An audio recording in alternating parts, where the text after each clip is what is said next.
"Mama, Mama, wake up!" chirped 7-year-old Amara, gently nudging her mother's pillow with her tiny hands, her voice bubbling with joy. "We'll be late for the park." Teniola groaned softly, rolling onto her side as streaks of morning light seeped through the faded curtains of their humble one-bedroom flat in Lekki.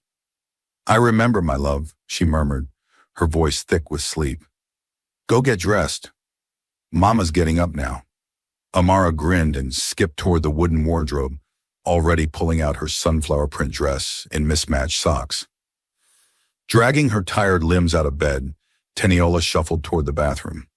Every joint ached with exhaustion, but her heart never failed to soften when it came to Amara. She paused at the mirror. The reflection showed weary eyes, full lips, and the faint trace of a smile. Only 24, but life had aged her in quiet ways. Her sacrifices had run deep. Nearly 7 years earlier, everything changed when her older sister, Izine, appeared unannounced, clutching a baby swaddled in a worn blue cloth and eyes filled with despair. "I'm not ready to be a mother," Izine had said flatly, handing her a birth certificate, already bearing Teniola's name.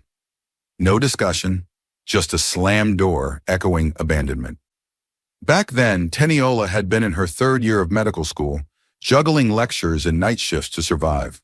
But once the child entered her life, she dropped everything to embrace motherhood fully. No regrets, not even one. Despite never having been with a man, keeping her purity for the one she'd one day marry, Teniola bore the burdens of motherhood with quiet grace. Amara was her reason, her joy, her purpose. From the top floor of a towering office complex in Ikoyi, Chuka Obiano stood motionless, eyes fixed on the pulse of Lagos far below. Cars tangled in chaotic traffic, people bustled along the sidewalks, and the city moved with the kind of noise he could never fully relate to. At 28, he had built a formidable empire from scratch. Though born into a wealthy lineage, Chuka had taken his father's neglected real estate firm and transformed it into a tech-forward, billionaire conglomerate. Every triumph bore his fingerprints. Failures? He didn't permit them. Yet despite the towering success and wealth at his feet, all he felt today was hollow. Loneliness had crept into the cracks of his seemingly perfect life, growing louder with each passing day. He eyed the lukewarm cup of coffee on his sleek glass desk, a third disappointment from yet another secretary more interested in his status than the job. 3 assistants in 1 month, all failed tests. He couldn't blame them entirely. With his tall frame, commanding presence, and obscenely deep pockets, attention was inevitable. But he was tired of being seen as a prize, not a person. Without a word, he grabbed his blazer and headed for the elevator. After a year of working in this building, he was finally stepping into the coffee shop on the ground floor. He didn't even know its name. He just wanted to breathe. Downstairs, Kachi's coffee corner buzzed with friendly chatter and the aroma of pastries. Teniola had just returned from her rush shift at the park with Amara. Her body ached, but unpaid bills didn't care. Tightening her apron, she spotted the tall, sharply dressed man who just entered. Something about him shifted the air in the room. She picked up her notepad and approached. "Good morning, sir. Welcome to Kachi's coffee corner. What can I get you?" Chuka turned, and for a heartbeat, the world paused. She wasn't dolled up. She wasn't trying to catch his attention. But her natural beauty struck like a storm. Glowing dark skin, a simple puff of hair, and eyes that looked like they held stories she didn't tell. Something about her stilled him. He nearly blurted, "You're the most beautiful woman I've ever seen." Instead, his usual clipped tone emerged. "Black coffee." Teniola gave a small nod and walked away without another word. Chuka watched her, unfazed, unbothered, almost regal. She didn't look back, didn't flirt, just moved with a kind of quiet royalty. She returned minutes later, placing the coffee gently on the counter without fanfare, then walked off. He took a sip, froze. It was perfect, strong, rich, and full of bite. The warmth seeped into his chest, and for the first time in a long time, he felt something. His eyes remained on her, behind the counter. She's an angel, he whispered, and she makes damn good coffee, too. The night air in Lecky was hushed and cool as Teniola stepped out of the cafe, the soft pink foil box nestled carefully in her hands. Inside was a simple vanilla cake adorned with buttercream swirls and Amara's name written in delicate white icing. Tomorrow marked her daughter's 7th birthday. There would be no balloons, no extravagant party, but there would be love and a memory worth keeping. Her shift had run late again. After the customers left, she helped mop floors and stock shelves. Her feet throbbed inside worn sneakers. Her stomach growled from skipping dinner. But none of it mattered. Amara was worth every ache. As she walked, the quiet was suddenly broken by the purr of a slow-rolling engine. A sleek, black Mercedes-Benz glided to a stop just ahead of her. Her heart quickened. This wasn't the kind of neighborhood where luxury cars strolled by without intent. The back door opened. "Get in," came a familiar voice. She froze. Leaning slightly into the streetlight's glow, Chuka emerged, still dressed in his sharp black attire, a shadow of intrigue and power. She hesitated. "Seriously," he said again, eyes scanning behind her. "Get in, before those drunkards notice you." She turned to see a loud, staggering group of men tumbling out of a nearby bar, unpredictable and getting louder. Without another word, she climbed in. "Madam, where to?" the driver asked, eyeing her in the mirror. "Harmony Crescent, Lecky, just by the small white mosque," Teniola responded softly. Chuka shifted toward her slightly. "What's in the box?" She glanced down, then smiled faintly. "A cake for Amara. She turns 7 tomorrow. I won't be at work, so I picked it up tonight."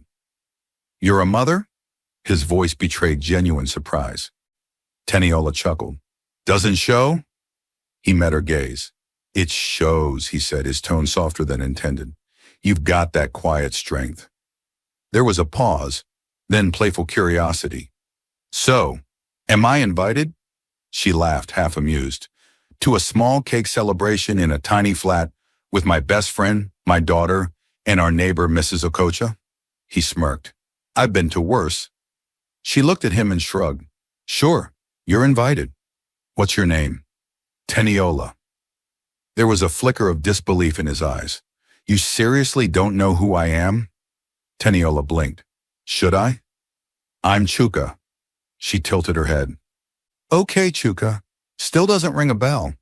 His low chuckle filled the car. It had been years since anyone looked at him like that, without awe, without calculation. When they pulled up to her modest flat, she whispered a soft, "Thank you," and stepped out with her cake. Chuka remained, watching her until she disappeared inside the compound gate. Inside, Teniola picked up Amara from Mrs. Okocha, who was already in her nightgown. The little girl was fast asleep, cheeks warm and rosy. Teniola carried her gently to bed, kissed her forehead, and finally took a hot shower before collapsing onto her own bed. But sleep didn't come. Chuka's face lingered behind her eyes, his confidence, his voice, the way he looked at her like she mattered, like she wasn't just some cafe worker. Where had this man come from? Up in his penthouse, Chuka sat in silence, fingers grazing the screen of his phone. One contact glowed at the top, Teniola's number, freshly saved. She didn't know who he was, didn't flinch at his wealth or power. That made her dangerous and unforgettable. "She's rare," he whispered, eyes trained on the skyline, "and I'm not letting someone else find her first." By dawn, while the sky still clung to its slate-gray hue, Teniola was already awake. Her modest apartment in Harmony Crescent buzzed quietly as she tiptoed around the living room. Today wasn't just any day, it was Amara's birthday. Oh, 7 years of love, tears, joy, and resilience wrapped up in one small girl. She gently nudged her daughter awake. "Sweetheart, go stay with Mama Okocha for a bit. Mama wants to quickly go to the market." Still heavy with sleep, Amara nodded. "Okay, Mama," she yawned, then padded off next door with her teddy in hand. The moment the door closed, Teniola sprang into action. There was no market trip. She retrieved the cake hidden at the back of the freezer, placed it carefully on the center table, and brought out a plastic bag stashed beneath the couch. From it came red balloons, streamers, and a foldable "Happy Birthday" banner. With trembling fingers, she blew each balloon, tied and taped them around the room. The banner went up next, followed by the centerpiece, the cake. By 8 a.m., jollof rice simmered in a pot, its rich aroma filling the tiny apartment. A second pot bubbled with peppered chicken. Teniola wanted it perfect.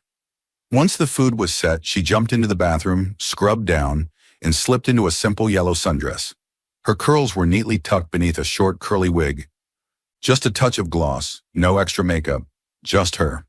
She was adjusting the final balloon when her best friend Nora arrived, her niece Zena trailing behind. "Happy birthday to the little princess," Nora sang cheerfully. Teniola pulled her aside, whispering urgently, "Don't freak out, Chuka is coming." Nora's eyes widened like saucers. "As in, Chuka, tall, rich, delicious?" "That one?" Teniola nodded sheepishly. "Yes, that one. You invited him?" "He asked," Teniola said, chewing her lip. "I didn't know how to say no."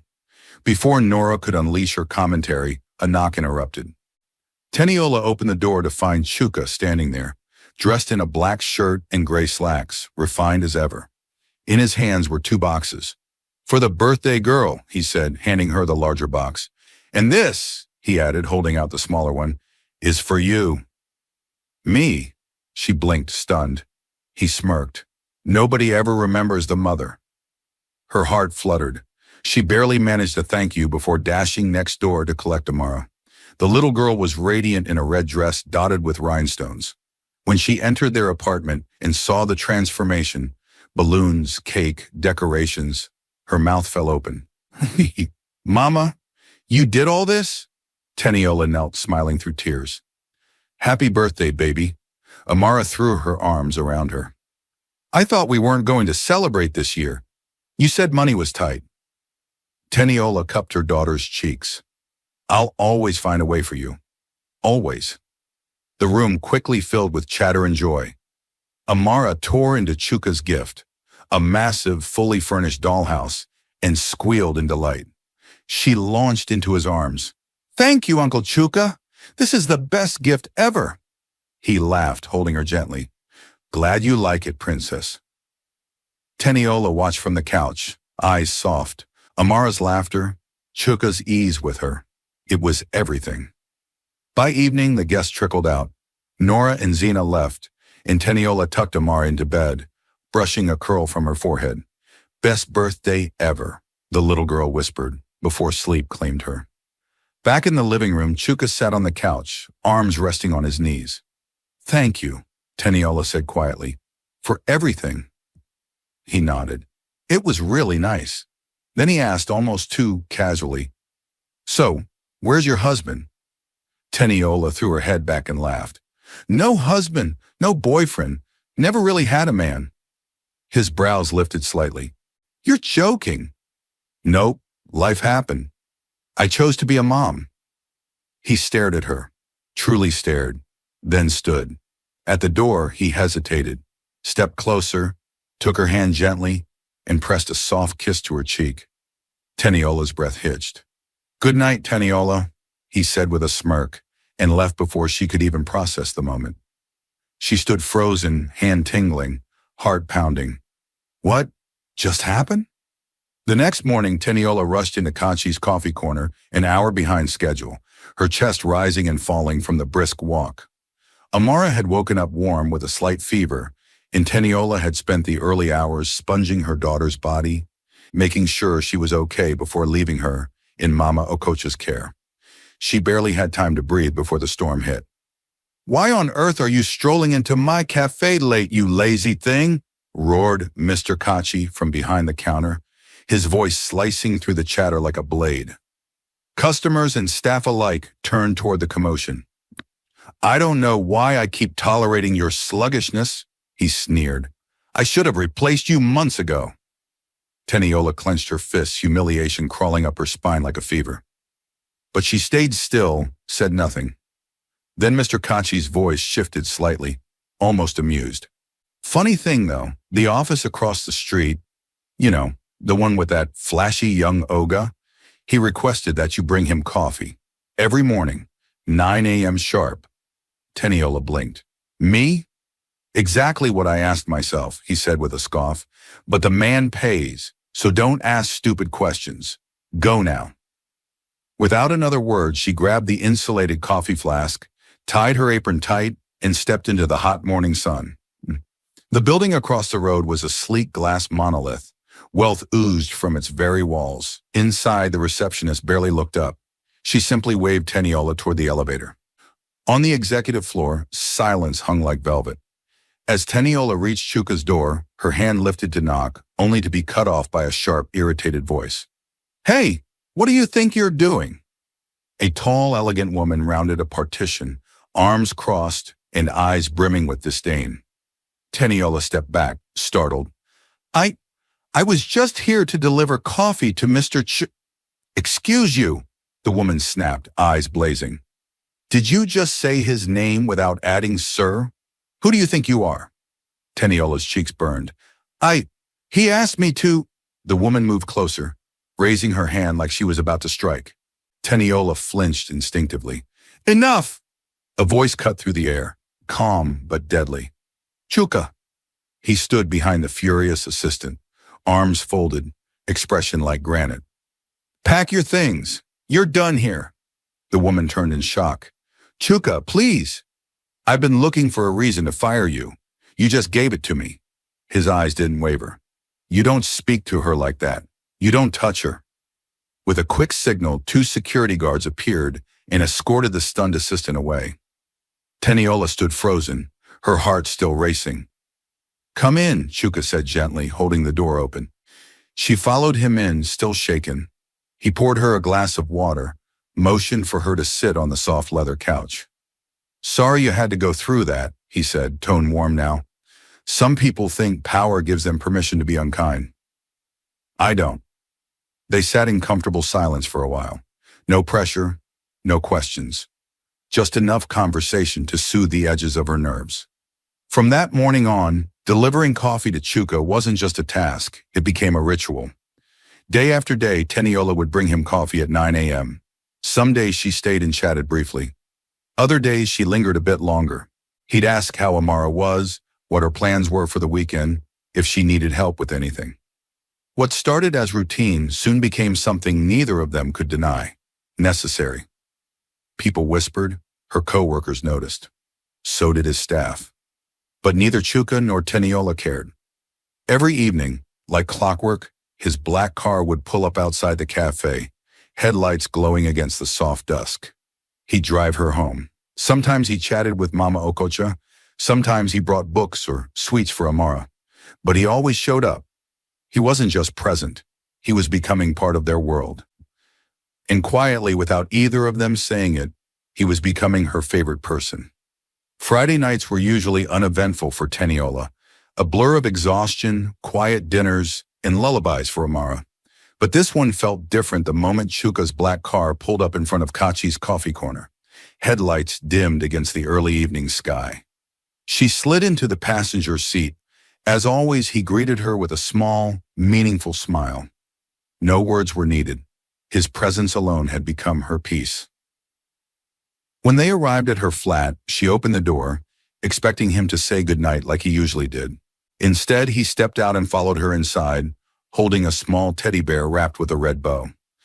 "Someone's been expecting you," Teniola teased, her smile blooming. As if on cue, Amara peeked out from the hallway like a little spy, eyes lighting up. "Uncle Chuka," she squealed, dashing forward. "This is for you," he said, kneeling and handing her the teddy, "because every princess needs a royal guardian." Amara giggled, hugging it tightly. "Read to me, please." Chuka looked to Teniola for approval. She nodded, heart swelling.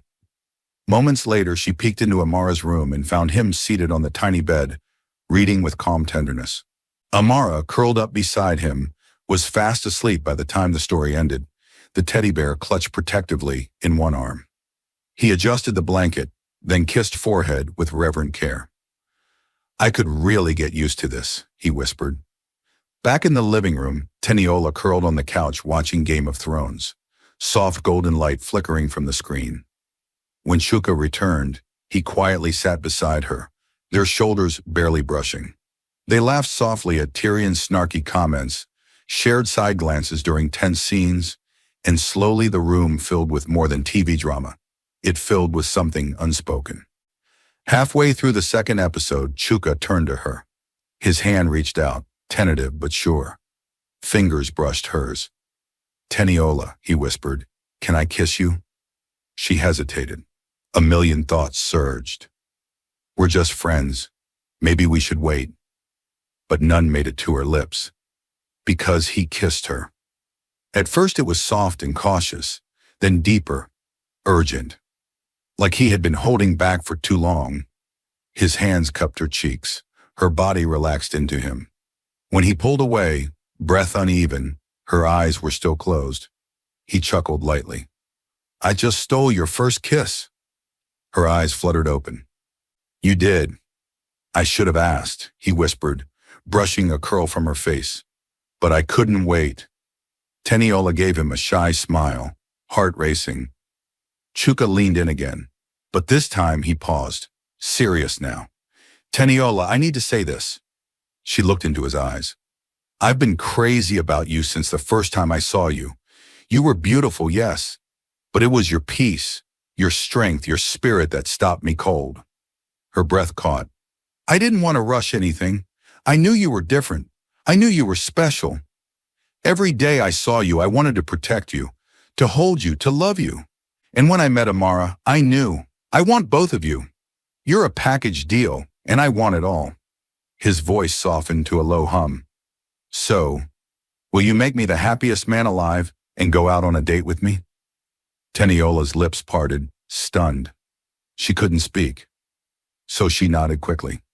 "Use your words," he teased gently. "Yes," she laughed, breathless. "I'll go on a date with you." Then kissed her again, this time with a fierceness that made her toes curl. When he finally stood, he gave her cheek a playful squeeze and whispered, "Good night, Teniola." And just like that, he was gone. She sat frozen on the couch, lips tingling, heart pounding. It took her 10 full minutes to move. When she did, she floated to her room, lay down on her bed, and stared at the ceiling all night. Chuka had kissed her, and nothing would ever be the same again. The morning sun poured golden warmth over Freedom Park, casting soft shadows as children ran, laughed, and tumbled over the green grass. In the center of the joyful chaos was Amara, spinning around with her teddy bear in one hand and a crown of beads glistening in her braids. But she wasn't alone. Right beside her, dressed in a simple white t-shirt and joggers that still managed to look designer-level fine, was Chuka. He chased her around, arms stretched dramatically, stumbling on purpose every few steps to keep her laughing. "Come back here, you little troublemaker," he shouted between playful pants, bending over as if worn out. Under the shade of a wide mango tree, Teniola watched it all unfold. Shoes off, her sundress fluttering around her knees. She leaned back against the bench, her face soft with a smile she hadn't worn in years. She couldn't remember the last time she'd felt this light, like the world had slowed down just for her to breathe. Chuka wasn't just pretending to play dad. He was becoming one. Amara adored him. She still called him Uncle Chuka, but the bond between them had long surpassed formality. Eventually, he caught her, scooping her into the air as she squealed with glee, then carefully set her down beside Teniola. "Mommy!" Amara beamed. "Uncle Chuka can't catch me." Teniola chuckled. "Because you're too fast." Chuka, still breathless, grinned. "She's got legs like lightning. Me? I'm getting old." The three of them shared a bottle of cold water and a bag of Puff Puff from a nearby vendor. Around them, life bustled. But in their little bubble, it felt like a scene out of a storybook. Still, what moved Teniola even more than the laughter in the park was the quiet transformation she witnessed in Chuka. He had once told her flatly, "Church isn't really my thing," and she hadn't pushed. Instead, she gently invited him to join her and Amara every other Sunday. The first time he sat stiffly at the back, checking his watch more than the pulpit. But by the third visit, his posture shifted. He was listening, really listening, nodding during the sermon, asking quiet questions afterward. Then he started giving, Not just money, but time, heart.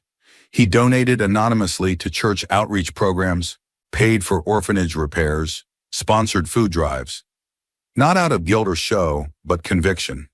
And every time he slipped an envelope into the offering box or dropped by to volunteer in a soup kitchen, Teniola's heart expanded just a little more. One Saturday evening, they stood side by side in her tiny kitchen. The smell of ugu leaves and dried fish clung to the air as she stirred a bubbling pot of vegetable soup. Chuka stood at the sink, carefully rinsing scent leaves like she taught him, determined not to get the seasoning wrong. "You're taking this soup business very seriously," she teased, glancing at him over her shoulder. Chuka smirked. "Told you I learned fast." Then his tone shifted, softer, more deliberate. "Tenny," she turned to him, sensing the weight of what was coming. "Would it be too soon if I asked you to come meet my parents?" The spoon in her hand paused mid-stir. "Your parents?" she echoed. He dried his hands and stepped closer. "I'm not playing games with you. I'm serious. I love you, and I want them to meet the woman who changed everything for me. You." Teniola's heart skipped wildly. His family? The Obiano family? Prestigious, powerful, polished. Her mind jumped to her simple apartment, the second-hand clothes, the uncertainty of her place in his world. "I don't know if I'm their kind of woman," she murmured, eyes downcast. Chuka gently lifted her chin until their eyes met. "You're more than enough, and if they have any sense at all, which they do, they'll love you, just like I do." She took a breath, then another. "Okay," she whispered. "I'll go." He smiled with such warmth that the whole kitchen felt brighter. "Tomorrow night," he said. "I'll pick you up at 7. As they returned to their cooking, Teniola tried to focus. But inside, her thoughts spiraled. Because there was one little problem. She didn't own a single dress worthy of meeting the Obianos. Not yet, but she would find a way. Teniola stood in front of her small wooden wardrobe, fingers trembling slightly as hangers clicked softly. She scanned every piece of clothing she owned, desperate for something, anything, that could pass for elegant enough to meet Chuka's parents. Everything felt too simple, too ordinary. Just as she was about to give up, her hand brushed against a garment bag tucked behind her old jackets. Her breath caught. She pulled it out, heart racing. Inside was a stunning emerald green gown, untouched and pristine. The last gift her late mother had ever bought for herself years ago. Teniola had kept it hidden, waiting for a moment that truly mattered. This moment did. She laid it gently across her bed, tears prickling her eyes. "You'd love him, Mama," she whispered. "He's good, really good." Earlier that day, she had also bought a blush pink dress with tiny pearl accents for Amara, paired with silver ballet flats. She wasn't going anywhere without her daughter. If the Obiano family wanted her, they had to accept all of her. By 6:30 p.m., the apartment smelled faintly of cocoa butter and vanilla. Teniola had finished her makeup, subtle glow, nude tones, and slipped into the emerald gown. It hugged her curves modestly and shimmered with every step.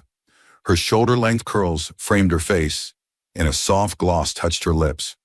Amara twirled in the living room, her beads clinking, her pink dress sparkling like a dream. At exactly 7 p.m., a knock sounded.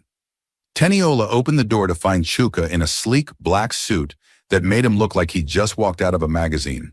But the moment he saw her, and Amara, he froze, completely breathless. "Wow," he murmured, eyes wide. "You two are stunning." He escorted them to a black SUV, opening doors with the grace of a man who respected every inch of the woman beside him. The ride was smooth and quiet, until Teniola's eyes widened at the sight of a massive estate gate lined with marble lions and golden lights. She turned to him, stunned. "You didn't tell me you were this." He smiled sideways. "Would it have changed anything?" She thought about it. "No, but still." "You never asked," he replied. "You didn't care about my money. You saw me. That's why I love you." Her smile said everything her lips didn't. Inside, the mansion was warm and glowing, filled with soft music and subtle elegance. They were met by Mrs. Obiano, a regal woman in her 50s, her every step graceful, her face soft with warmth. "So this is the famous Teniola," she beamed, "even more beautiful than I imagined." She hugged Amara. "And this must be our little princess. Welcome, my dear." Mr. Obiano was quieter, stoic but kind. He greeted Teniola with a firm handshake and a small smile. Then came the surprise. Chuka's 16-year-old sister, Mimi, who immediately bonded with Amara. Within minutes, they disappeared down the hallway, laughing and whispering like old friends. Dinner was served in a gold-draped dining room. Chinese fried rice, spicy orange chicken, sautéed shrimp, fine wine. Amara had her own plate, pepper-free and loaded with sweet corn.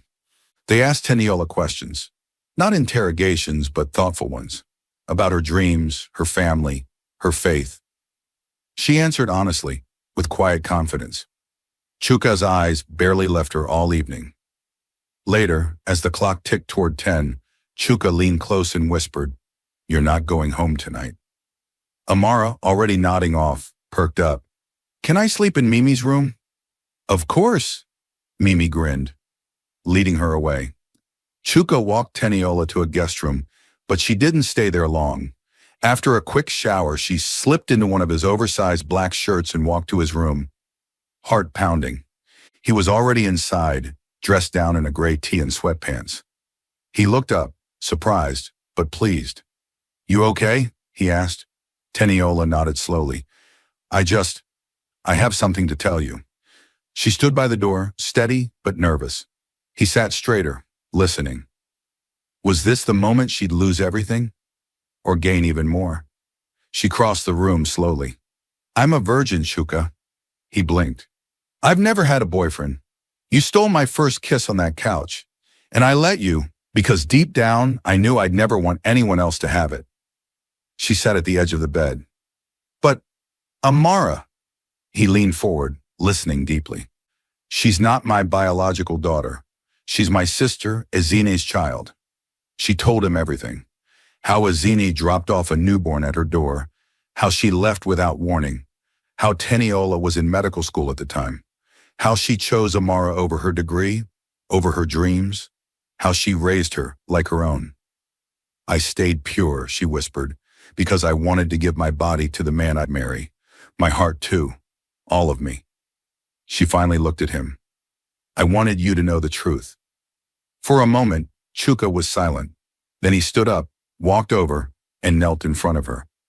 "You raised a child that wasn't yours. You gave up everything, and still, you never stopped giving." He touched her cheek gently. "You're the strongest woman I've ever known, and the most beautiful, inside and out." Tears spilled from her eyes. She couldn't speak. He wrapped her in his arms, pulling her to his chest. "I'm so proud of you, and I'm lucky to have both of you." Then he kissed her. Not hungry, not rushed, but slow, reverent. "I love you, Teniola," he whispered. Her lips trembled. "I love you too, Chuka." In that moment, he made a silent vow. He was going to marry her, and he wasn't going to wait. That night, while Teniola slept peacefully in Chuka's arm, her breath soft, her hand curled beneath her cheek, he remained awake in his private study. His chest pulsed with anticipation, his eyes fixed on the small velvet box on the desk. Inside it sparkled an emerald-cut engagement ring, carefully chosen to match the gown she wore the first night he saw her, as more than just beautiful. The stone glinted like hope. The venue was already booked, an exclusive lounge in Lagos. The best saxophonist had been hired, guests invited. Everything had been arranged in secret. Tomorrow he would propose. Because a woman like Teniola didn't come twice in a lifetime. You didn't hesitate with her. You held on and built forever around her. By afternoon the next day, after sharing a quiet lunch with Amara, Chuka drove them back to Harmony Crescent. The sun dipped into golden hues as they turned onto her street, the moment painted in soft light. But the stillness shattered when Teniola froze on the front porch, sitting there casually, as if the past hadn't happened. was Izini, her sister. Teniola's steps slowed. "Izine?" she whispered, unsure if the vision was real. Chuka, sensing the tension, quietly scooped Amara, already dozing, and carried her inside, giving the sisters space. Izini looked healthier now, cleaner, but her eyes still carried the ghosts of decisions made long ago. "I didn't come to cause drama," she said quietly. I saw you and Amara today, and I had to speak." Teniola remained standing, arms folded tightly. "I saw how she loves you," Izina continued. "How happy she is. You did good, T. Better than I ever could have." She paused, swallowing her guilt. "After Mom and Dad died, I fell apart. I spiraled. The guy I was dating then, Edward, encouraged it, until he found out about my inheritance. Then he emptied my accounts and disappeared." Her voice cracked. "And then I found out I was pregnant." She looked up, eyes shining. "I thought I could do it, but the moment I held her, I knew I wasn't fit to be her mother. I panicked. I trusted you more than I trusted myself." Silence fell between them. The air was tight, unspoken emotions rising to the surface. "I've been clean for 2 years," Izin added. "I'm working in a rehab center now. I'm not here to take her. She's yours. She always has been. I just wanted you to know that." Teniola's walls cracked. She didn't speak. She simply stepped forward and pulled her sister into a tight, trembling hug. Izin whispered, "If you'll let me, I'll keep in touch."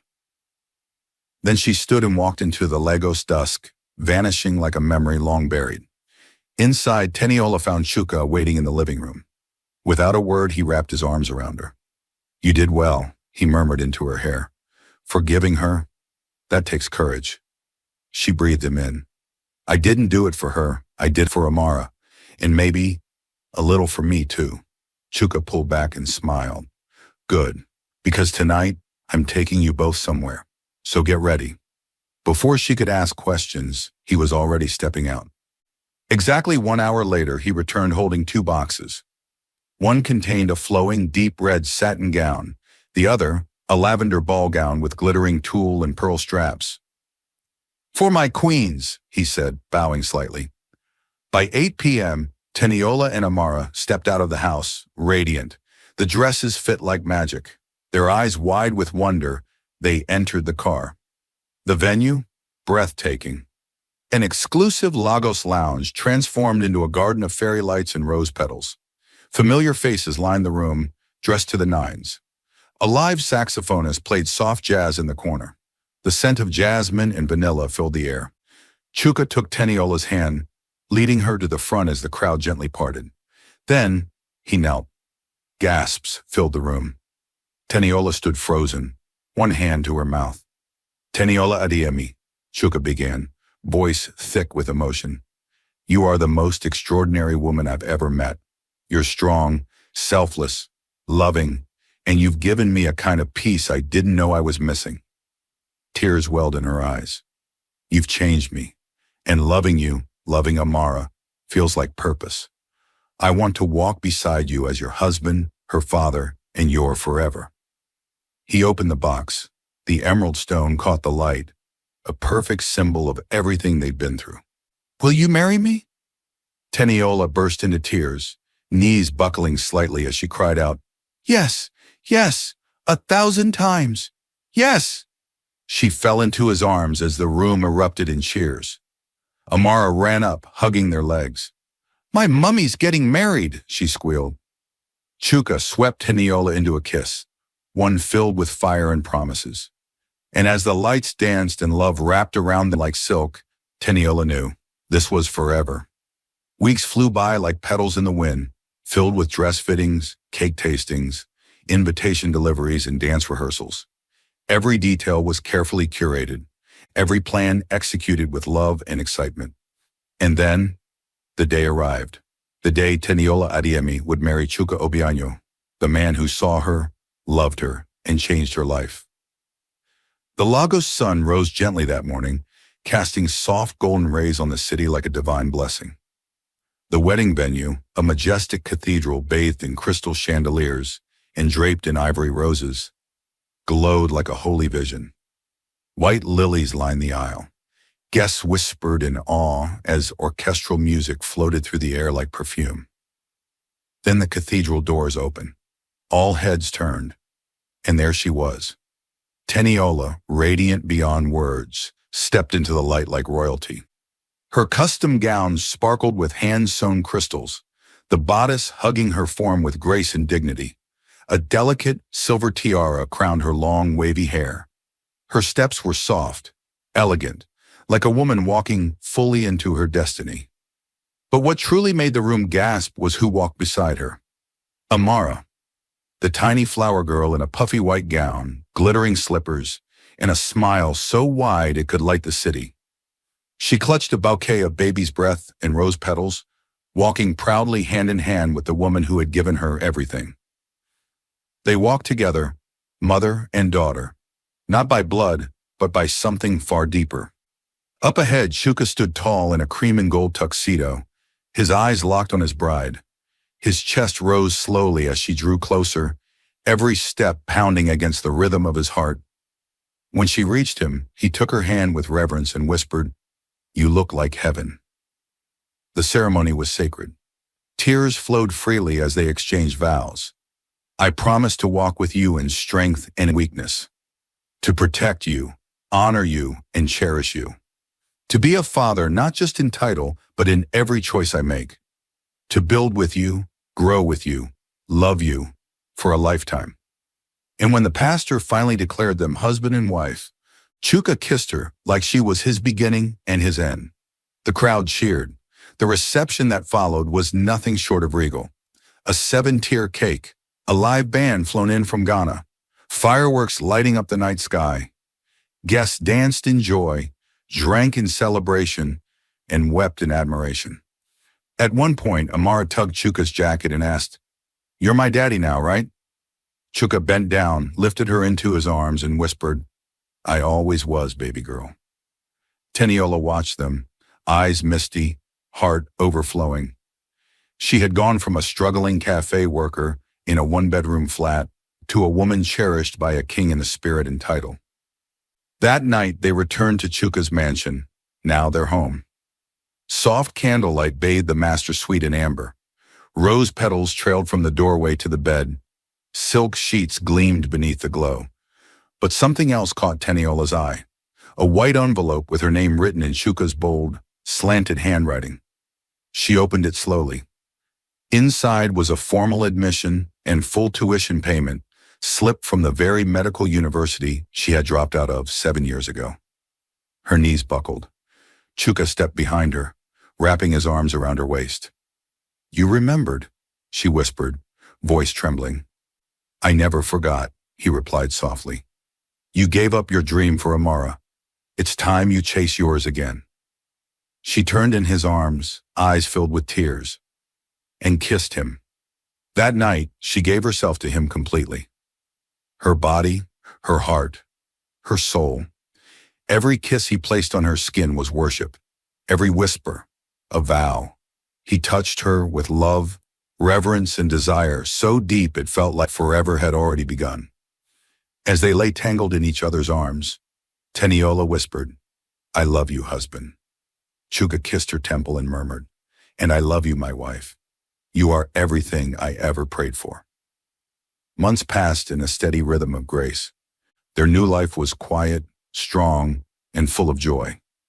Teniola thrived, balancing medical school, motherhood, and marriage like a woman reborn. She carried textbooks in one arm and love in the other. Every morning, Chuka brought her freshly brewed coffee with a note tucked beneath the cup. Every night, he tucked Amara into bed, reading her bedtime stories with the same calm magic he once brought to a dollhouse.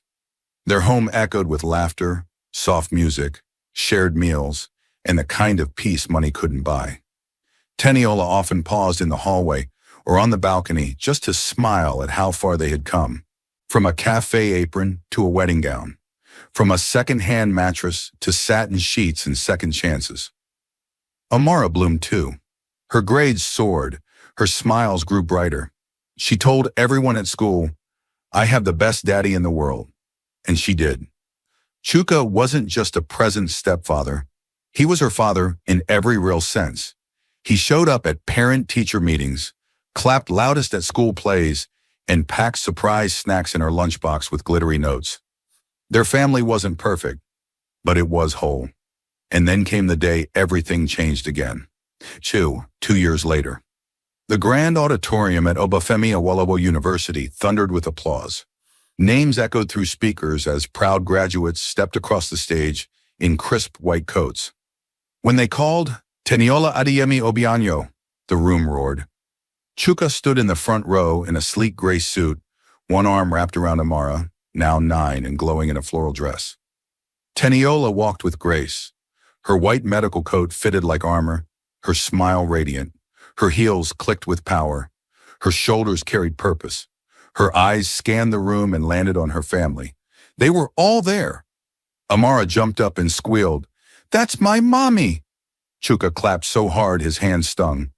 She collected her certificate, bowed slightly to the faculty, and then turned to the crowd, tears glimmering. She had done it. Afterward, they rushed to her, flowers, balloons, kisses, and uncontainable joy. Chuka scooped her into a kiss that sent sparks through the air. Dr. Obianyo, he whispered, I am so proud of you. Amara hugged her waist tightly. You did it, Mommy. Teniola kissed both their foreheads. No, we did it. That evening, they sat curled together on the living room couch. Amara had fallen asleep with her head in Teniola's lap, still in her little dress. The house was calm, lit only by the soft glow of the chandelier. Chuka handed his wife a glass of freshly squeezed juice. She took a sip, smiling faintly. You've been glowing extra hard lately, he teased, narrowing his eyes. What are you hiding? Teniola bit her lip, slipped her fingers into his, then whispered, We're having a baby. Time paused. Chuka blinked. Wait, seriously? She nodded, her laughter bubbling like a song. I'm pregnant. He shot up, lifting her off the couch, spinning her gently in his arms before planting the sweetest kiss on her lips. A baby, he said breathless. Our baby. Teniola placed his hand over her stomach. Amara's getting a sibling. And just like that, their circle grew. Built on faith, on sacrifice, on love. Chuka looked at her, his wife, his answered prayer, and thought the same words he had whispered that night in the candlelit suite. I will love her for the rest of my life. And this time he had a lifetime to prove it.